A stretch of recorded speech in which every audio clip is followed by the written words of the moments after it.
Welcome to Raging Moderates. I'm Jessica Tarlov, and my guest today is Maine's Governor, Janet Mills. She just made it official, running for the U.S. Senate. Governor, it's so great to have you here. Good to be here, Jessica. Thank you for having me. No, it's a pleasure. I want to start, with the obvious. You're running for Senate, and, I've been watching some of the other interviews that you've done, and you're saying, you just couldn't sit this one out. That you had to get in the race. Tell us more about why it is that you couldn't be on the sidelines. I've thought about it long and hard. And as governor, I get to go around the state quite a bit, talk to a lot of people, stop in at small businesses and restaurants and range halls and corner stores and barbershops and beauty salons. And I talked to a lot of people. And people were telling me, you got to run for U.S. Senate. We don't want Susan Collins to continue on in this role. So I'm listening to the people of Maine. And I know, and a lot of people here know, when we have those No Kings protests, thousands and thousands of people show up all across Maine to protest what's going on in Washington. And I feel that frustration, and I'm angry too. I think these are really dangerous times. It's an unprecedented moment in our history, in our national history. And I think the president threatening the very underpinnings of our democracy and Congress not doing anything to stand up to him. Really, they're very weak, including Susan Collins, who's been there a long time and has the position of chairing the Senate Appropriations Committee. But, what's the sense in passing a budget when the president, a MAGA president, can just pull the rug out from under everybody by a rescission bill? And so, in the meantime, people of Maine are hurt. They're hurt by rising prices at the grocery store. They're hurt by rising costs of cars and trucks and construction materials. All basically as a result of this roller coaster economy, these whipsaw tariffs that President Trump is using to build up the federal budget. I mean, the Wall Street Journal said it. It's a major tax heist, an unprecedented tax heist. Oh, he's not calling it a tax increase, but it certainly is. And it's hitting all of us in the pocketbook. So I hear that going on and I see it in the grocery store. And I just don't think I could sit idly by or, I couldn't live with myself if I didn't do everything I could to take this on and to change the makeup of the United States Senate and stand up to Donald Trump.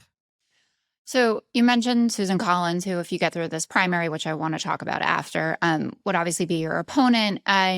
Democrats are very familiar with the narrative that we can take down Susan Collins, and I have donated to such causes. And Sarah Gideon, I think, is still sitting with $3.3 million in her bank account from all the money that was sent up to Maine to try to get Susan Collins out of the Senate.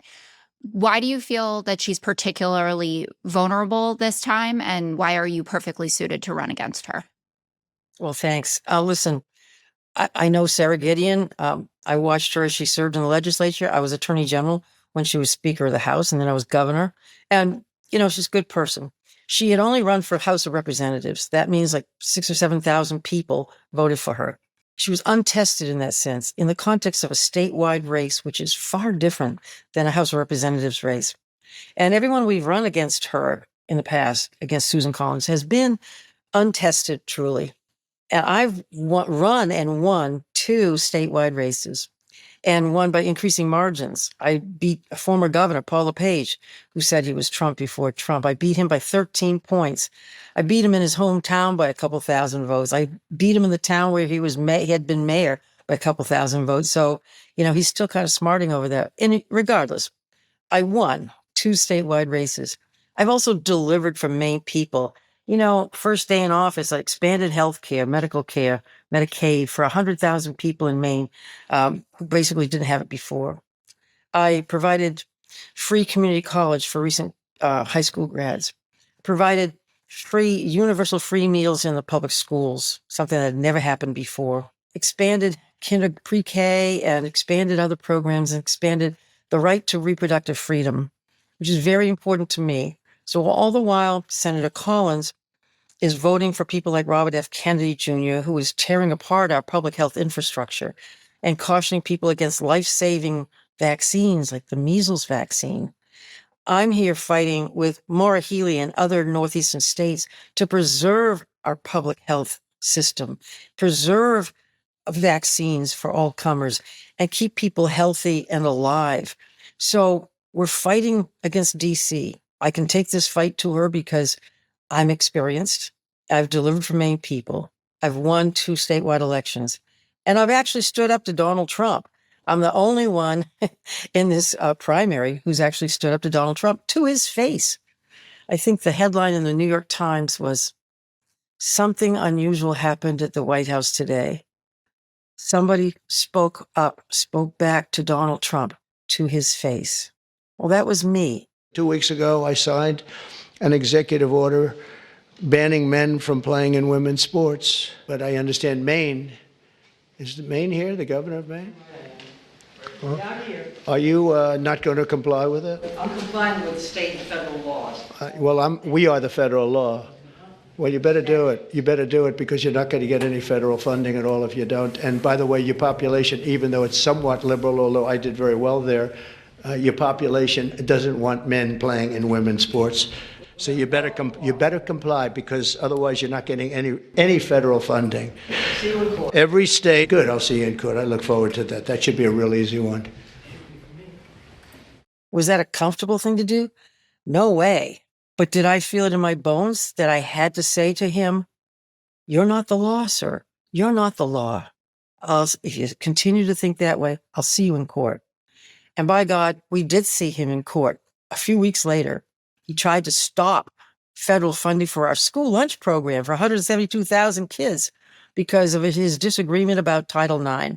Well, we fought back immediately and we won.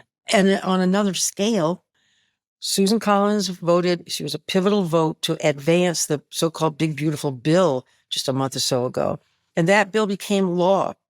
And that bill contains serious cuts to the Medicaid program, which is going to harm thousands and thousands of people in Maine, and cuts to food stamps, food for young kids, all the same while increasing and continuing tax cuts to billionaires. Take food away from kids and give tax cuts to billionaires. I don't get it, but people are pretty upset about the whole thing. They're pretty pissed off, frankly. And I hear that every day. But the Congress of the United States, under Trump's rule, is not standing up to him, not making progress. So that's the way I believe I can win the United States Senate seat. Yeah. I do remember the day you stood up to him. It was a good day for me on Fox because I got to say, like, someone's doing it. It must have felt really intense for you. I only know what it's like when he posts about me online, and even that's terrible. Yep. But that's a pivotal piece of your launch video, which I really loved, and also this emphasis on your experience. And as you know, the Democratic Party is having a big debate right now about generational divides and making way for young blood, newcomers. We've seen Dick Durbin and Jean Shaheen announce that they're going to retire. You're all around the same age. You're only 77, though, and she's 78, Thank and you. Dick Durbin is Thank 80, you. but you are trying to go into the Senate. You've Right. already said that you will only serve one term, and there is there are a few people in the primary thus far, but Graham Platner in particular has been getting a lot of buzz and talking about this need for new blood. I want you to take a look at a new ad of his, and then I'd love to get your reaction. Okay, sure. Janet Mills again. She was a good governor, but I think it's time for change. What about that oyster farmer, Graham Platner? You can tell that he has got a heart for the Maine people. He's a Marine, and he was in the Army. We need someone strong to beat Collins. He's a real Downeaster. Maybe he could shuck up the system. The way things are right now, we need somebody who's going to take it to Trump. I think he'll really fight for us. I'm Graham Platner, and I approve this message. What's your reaction to that ad? Well, I hadn't seen it before. So fresh was- reaction. Yeah, I was hoping it would be a little more substantive, honestly, because I've heard from people across the state that he's a flashy candidate, that they like him personally, that maybe they'd want to go have a beer with him, but nobody can tell me what he stands for. I don't know what his positions are on anything. People know me. I'm a known quantity. They know that what they see is what they get. They know that I have fought for women's rights my whole career. That while Robert F. Kennedy Jr. and Kavanaugh and Gorsuch in the Supreme Court are tearing apart our health care, and while the Supreme Court, thanks to votes for Brett Kavanaugh, have deprived us of Roe v. Wade, overturned Roe v. Wade, and because of that, Thousands of women across this country in states all over are dying on the doorsteps of emergency rooms because they can't get life-saving health care for miscarriage. Well, in the meantime, I'm fighting here in Maine, and I have fought the good fight to extend the right to abortion, to expand the providers who can provide reproductive health care, and to make sure every woman in Maine has access to life-saving services and the ability to determine their own future. So I've been in this fight. I don't know who Graham Platner is, honestly. I don't know him. So I'm here because people know what I've done and know what I can do. Am I older than him? Sure I am. Age is an issue. It's a consideration. And I've considered it very, very deeply. And I think that I just couldn't look my grandchildren in the eye and tell them I had done everything I could to protect their future if I didn't take this fight to Susan Collins. Just yesterday, Charlie Cook Report announced that they were changing the forecast for this race because I'm in it. 2 days ago, they considered it a lean Republican race. Today, because I'm in the race, they're calling it a toss-up. Me versus Susan Collins. What does that tell you? That's an objective third party. He's saying that I have the best chance of winning, the best chance of beating Susan Collins. And that's what it's all about, electability. Another thing that tells me that I'm going on the right course is in the first 24 hours of this campaign, we've taken in more than $1 million in campaign contributions, and more than 98% of them are $100 or less. People all over Maine and across the country are contributing to my campaign because they know I'm the winner. I'm the one they want to go up against Susan Collins. I'm the one who can defeat Susan Collins in the election in November next year. Do you think that this charge of needing generational change is something that's only leveled at more moderate members of our party? Because, I'm a centrist Democrat, and, Bernie Sanders is out there and he has the energy of a 45-year-old, quite frankly, and he's out there with AOC. It's quite a bit older than I am. Well, that's my point. He's 84 years old. We just saw this morning Seth Moulton announce that he's going to be challenging Ed Markey for that Massachusetts Senate seat. Do you think that there is a different standard for the moderate wing of the party? That's a good question. I haven't really thought about it. Nationwide, looked at the whole map. I'm not a pundit. I just know what I know, and I know what I see and hear in Maine, what I feel in my bones. I know that I can do this. I think it's interesting, like Seth Moulton's already in Congress. Other people who've taken on incumbents have usually had some experience running for office and winning an office, winning an election. I don't see that in Maine. I'm the only one in this primary, and there are 5 or 6 guys last I knew who were running in this primary. And I'm the only one who's won anything. And obviously I've won statewide twice against pretty tough opponents, including a former governor of this state for 8 years. I wanted to quickly, before we're out of time, touch on the Chuck Schumer factor. You were atop his recruitment list, and he's thrilled that you're in the race, but you have said that you are not automatically, endorsing him as leader. You also have a joint fundraising committee already with the DSCC. Can you talk about, what you're thinking about the leadership of the party, and also, already being the quote unquote establishment favorite?